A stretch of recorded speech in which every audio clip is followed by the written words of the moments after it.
Best read with the lights on.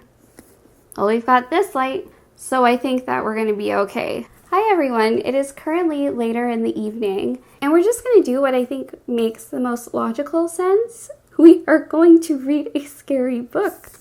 Though I think that this one might be more eerie than anything else. So this book is called The Lighthouse Witches. It is by C.J. Cook, and it falls under the realm of fantasy, horror, mystery, gothic, witches, fiction, paranormal, thriller. That is exactly what we are looking for right now.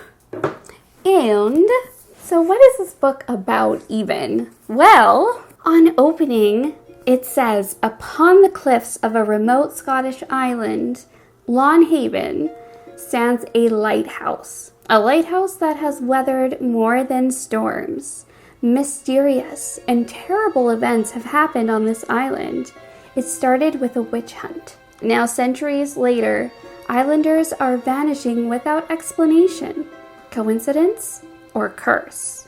Liv Stay flees to the island with her 3 daughters in search of a home. She doesn't believe in witches, or dark omens, or hauntings. But within months, her daughter Luna will be the only one of them left. 20 years later, Luna is drawn back to the place her family vanished. As the last sister left, it is up to her to find out the truth. But what really happened at the lighthouse all those years ago? Well, that's frightening. I have not only the physical copy, but I also have the audiobook. I wonder how far I can get tonight. Hold on, Olivia. We're going in. The Winter's Tale. She's already left.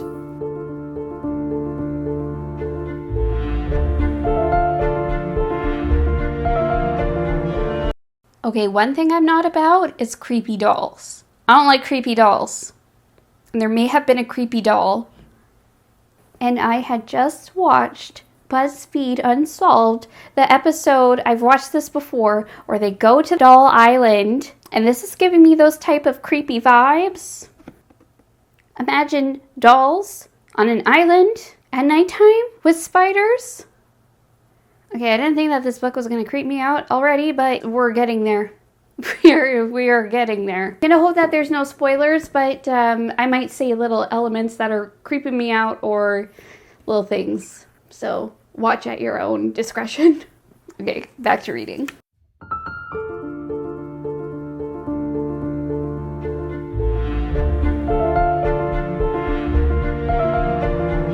So you can't really see my face right now, but if I turn on my flashlight, let's see how this... Ooh!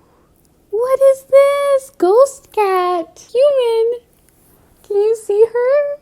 Oh my gosh. Have you ever seen Are You Afraid of the Dark? And I'm just gonna keep this here because why not? So we're at like page 61, and this is actually like a really good read so far. It's very creepy. I love the setting of the lighthouse. And at this point, you're trying to understand exactly why so many people in that family went missing.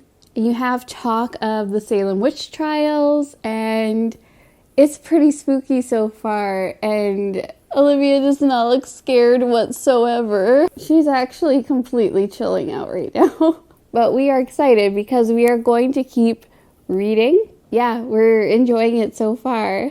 So let's keep going. Hey, Bean? Bean is her nickname. Right, Bean? Yeah. Okay, let's keep reading.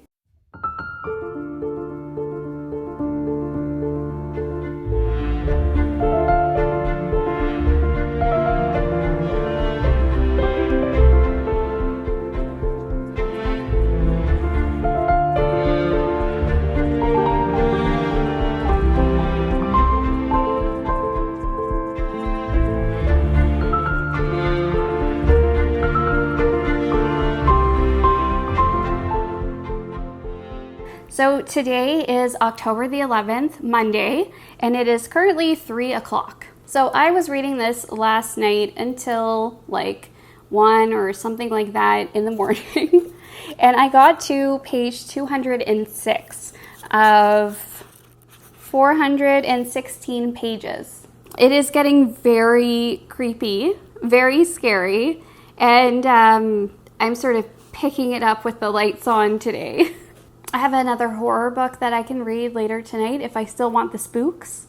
I don't know why I read so many scary things, but I love witches. And there is like witchcraft in this and a lighthouse, obviously. But there are also curses. Yeah, and so the curse is actually really dark. So in the book, they feature a grimoire, which is like a spell book.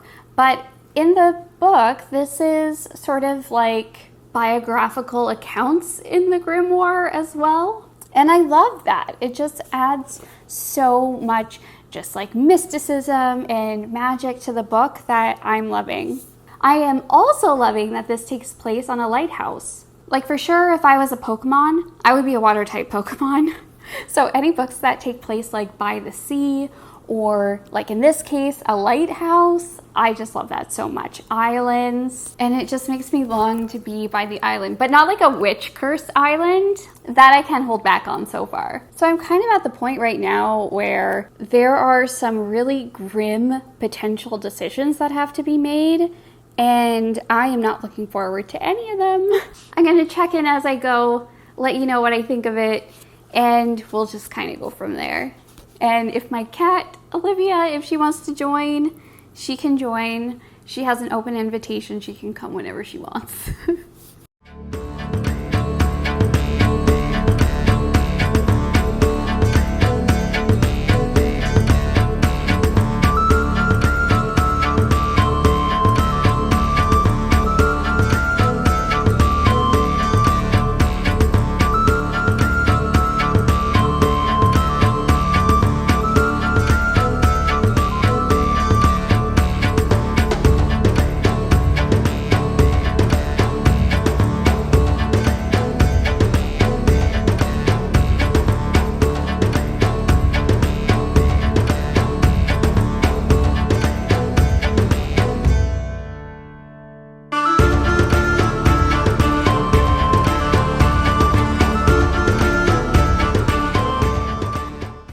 Okay, so I am loving this book.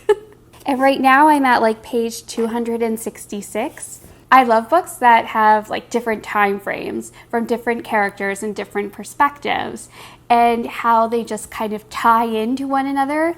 So you get Luna's perspective, and she's one of the daughters of the family that went missing. You get her mom's perspective, so Liv, and you also get the author of the grimoire, like his perspective, and they are narrated by different voice actors. But what's so cool is that the different perspectives, they are written, some are in like first person, some are in third person perspective.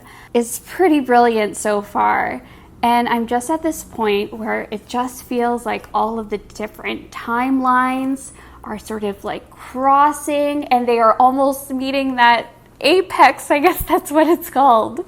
There are things happening to Luna that happen to Liv, and it's just so fascinating. I don't know. I mean, it still could disappoint because I've read all of this, but I still have this left. But I just feel like this is like a gem. Okay, I don't want to get too ahead of myself. Loving this. I'm just going to take a sip of Perrier. There are definitely like horror elements, but it feels like a supernatural thriller horror book. It's so cool. It just like has everything. Okay, book, please do not let me down. We are just going in, finishing this book. Where's my cat? It might get scary. I might need some support. And before I let you go, I should let you know that this book is on a Scottish island, which I think I brought up when I was describing the book and what it's about, but the narrators are just fantastic. They are awesome, and I think that it's really cool to read the book and listen to the audio book at the same time. It just like inserts me into like the book, the time, the feel of it. It's so cool.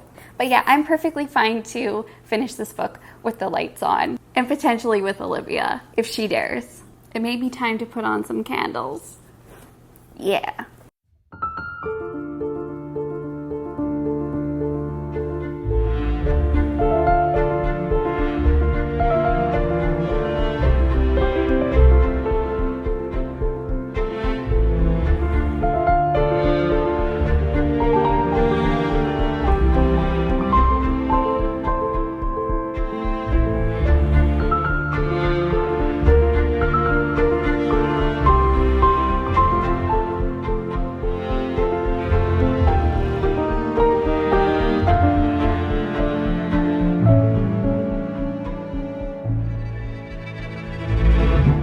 Okay guys, so I just am cooking my pasta in the background and I'm going to tell you about my final thoughts of this book. I loved it and I read the last 20% or so since we last sort of were off. If you're wondering if you should read this book, I'm going to say a few summary key features of this book that may resonate with you. There are many fragments that happen over the course of time.